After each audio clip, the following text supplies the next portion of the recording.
ሻሎም ሻሎም ሻሎም ቤተሰብ እግዚአብሔር አምላክ ከመይ ሓዲርኩም ሰላምን ጸጋን ምሕረት ፍቅሪ ናይ እግዚአብሔር አምላክ ድበዝሐልኩም አናኹም ሰላሕ አዲኔ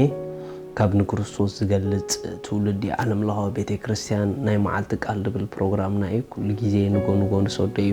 ሎም ድማ ነዚ መዓልቲ ዝኸውን ቃል ክንካፈሊና ሎም እንካፈሎ ቃል ናይ ትንሳኤ ህይወት ስብል ሃሌሉያ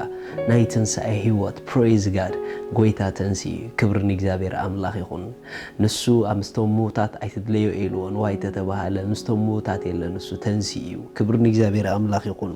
ሪኢኹም አሕዋት ናይ ጎይታ ትንሳኤ ናይ ጎይታ ስቕለት ናይ ጎይታ ሞት ናይ ጎይታ ደም ናይ ጎይታ ኩሉ ዝገበሮ ነገር ምስጢር አለዎ መግላጽ አለዎ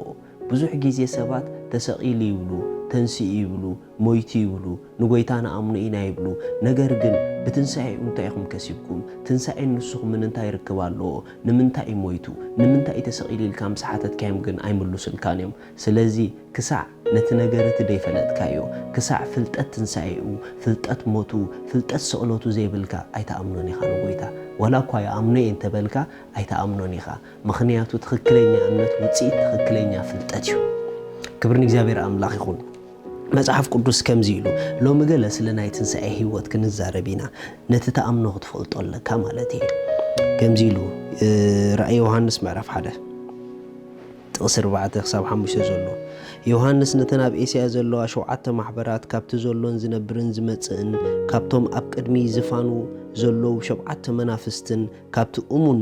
ምስክር በኽሪ ሞታትን ኢሉወሪኹም በኽሪ ሞታት ሃሌሉያ ካብ ሞታት ዝተንሰአ በኽሪ ጎይታ ኢየሱስ ንዘለዓለም ጎይታ በኽሪ ሞታትን ርእሲ ነገስታት ምድርን ዝኾነ ኢየሱስ ክርስቶስ ከአ ጸጋን ሰላምን ምሳኻትኩም ይኹን ንዕኡ ነቲ ዘፍቅረና ዘሎ ካብ ኃጢአትና ውን ብደሙ ዝሓጸበና ንእግዚአብሔር አቦና መንግስትን ካህናትን ክንኮኖ ዝገበረና ክብርን ስልጣንን ንዘለዓለም ንዕኡ ይኹን በኽሪ ሞታት ኢልዎ ክብርን እግዚአብሔር አምላክ ይኹን ጎይታና ኢየሱስ ክርስቶስ በኽሪ ሞታት ዝኾነ ከም በዓል አልዓዛር ካብ መቃብር ብምትሳ አይኮነ ኖ ካብቲ መንፈሳዊ ሞት ዝተንሰአ በኽሪ ኒው ክሪኤሽን ጎይታ ባዕሊ ኢየሱስ ክርስቶስ ንዘለዓለም ጎይታ እዩ ምኽንያቱ ሞት ማለት ምፍላይ ማለት እዩ በሰንካ ኃጢአት ዝመጸ ፍጥረት ካብ እግዚአብሔር ዝተፈለየሉ ሞት ነይሩ እዚ ሞት እዚ ድማ በኽሪ ሞታት ኮይኑ ተንሲኡ በትንሳኤኡ ናይ ትንሳኤ ህይወት ዝሃበና ጎይታና ኢየሱስ ክርስቶስ እዩ አባይን አባኹምን ኣብቶም ንጎይታና አመን ዘበልና ናይ ትንሳኤ ህይወት ያአባና ተዓይዘላ ኢየሱስ ንዘለዓለም ጎይታ እዩ ሃሌሉያ ካብቲ ንዘለዓለም ምፍልላይ ካብ እግዚአብሔር ናብቲ ንዘለዓለም አንድነት ናብ እግዚአብሔር ዘእተወና ትንሳኤ ናይ ጎይታና ኢየሱስ ክርስቶስ እዩ ኢየሱስ ንዘለዓለም ጎይታ እዩ ስለዚ ጎይታ ካብ መቃብር ደይኮነ ተንሲኡ ጎይታ ካብ መንፈሳዊ ሞት ከይተረፈ ተንሲኡ ክብርን እግዚአብሔር አምላክ ይኹን ዳስዋይ በኽሪ ሞታት ይልዎ ክብርና አምላክ ይኹን ሃሌሉያ ስለዚ ናይ ጎይታና ኢየሱስ ክርስቶስ ትንሳኤ ናተይ ናትኩም ናይቶም ብኡ እንአመን ትንሳኤና እዩ ኢየሱስ ንዘለዓለም ጎይታ እዩ መጽሐፍ ቅዱስ ከምዚ ኢሉሎ ኣብ ሮሜ ምዕራፍ 4 ሮሜ ምዕራፍ 4 ካብ ጥቕሲ 23 እዚ ኸዓ ስሌናውን እምበር ስሊኡ ጥራይ እዚ ድማ ስሌና እምበር ስሊኡ ጥራይ ከም እተቆጽረ ኣይተጻሓፈን ንዓና በቲ ንኢየሱስ ጎይታ ካብ ሞታት ዘተንስኦ እንአምን ከአ ይቆጸረልና ኢሉ ሃሌሉያ ቀጽሉ ከምዚ ኢሉ ንሱ ብሰራ ኃጢአትና በጃ ተዋሃበ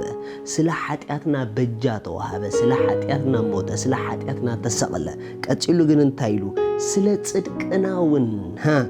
ተንሰአ ኢሉ ريهم هاليلويا سلازا ناي صدق هيوت سلازا ناي እግዚአብሔር هيوت سلازا ناي እግዚአብሔር نيتشر ድማ ጎይታን ታየሩልናዩ ተንሲልናዩ ካብታ ካብ እግዚአብሔር ዝወደቀት ህይወት ናብታ ምስ እግዚአብሔር ሓንቲ ዝኾነት ህይወት ብናይ ኢየሱስ ክርስቶስ ትንሳኤ ሓቢርናይና ስለዚ ናይ ኢየሱስ ክርስቶስ መንፈሳዊ ትንሳኤ ካብቲ መንፈሳዊ ሞት ዝተንስኦ ምትንሳእ ንዓይን ንዓኹምን ድማ ንዘለዓለም ትንሳኤ ሂቡልናዩ ስለዚ አባይና ባኹምን ናይ መንፈሳውነት ሞት የብልናን ዋይ ተተባሃለ በትበኹር ሞታት ምስኡ ብናይ ትንሳኤ ህይወት ተንሲእናይና መጽሐፍ ቅዱስ ኣብ ጴጥሮስ ከምዚሉሎ ኢየሱስ ክርስቶስ ንዘለዓለም ጎይታ እዩ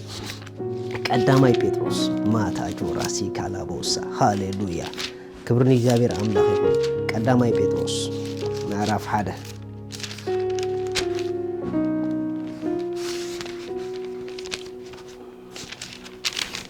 እሺ ቀዳማይ ጴጥሮስ ምዕራፍ 1 ካብ 3 እቲ ንዘይ ሓልፍን ዘይረክስን ዘይጽምሉን ኣብ ሰማያት ተኣርኒብልኩም ዘሎ ርስቲ ረአዩ ዘይሓልፍ ዘይረክስ ዘይጽምሉ ኣብ ሰማያት ተኣርኒብልኩም ዘሎ ርስቲ ከምዛ ዓይነት ርስቲ ኣብ ሰማያት ዝተዳለወልና ኣሎ ኢሉ ቀፂሉ ግን እንታይ ኢሉ ኢየሱስ ጎይታ እዩ ብናይ ኢየሱስ ክርስቶስ ትንሳኤ ካብ ሙታት ብብዝሒ ምሕረቱ ንህያው ተስፋ بحدش زولدنا أبو جيتانا يسوع كريستوس يبارك ريهم بتنسايو نتزي حلفن زي تملو زي ركسن هيوت نتهيا وزخونة تصفى إجزاء بتنساي يسوع كريستوس تولدنا إنايلو which means بتنسايو نزي هيوت ورستو إنايلو آمين سلازي نا يسوع كريستوس تنساي نزي حلف نزي ركس نزي تملو هياو نزخونة تصفى إليرو بتنسايو نابت هياو تصفى بتحنا إنا ورثنا إنا ولودات كوينا إنا كبرن እግዚአብሔር አምላክ ይሁን ስለዚህ ሎሚ ደስ ይበልኩም ና ኢየሱስ ክርስቶስ ትንሳኤ ሆሚው በና ኢየሱስ ክርስቶስ ትንሳኤ አባይና ባኹምን ተዓይዘላ ህይወት እታ ናይ ትንሳኤ ህይወት ያ ክብርና አምላክ ይሁን እዛ ናይ ትንሳኤ ህይወት ድማ ነቲ ህያው ተስፋ ዝተቀበልናላ ህይወት ያ ነቲ ዘይሐልፍ ነቲ ዘይረክስ ነቲ ዘይጽምሉ ኣብ ሰማያት እተአርነበ ክቡር ህይወት ዝጨበጥናላ ህይወት ያ በእግዚአብሔር አምላክ ደስ ይበልኩም ትንሳኤና እዩ ሻሎም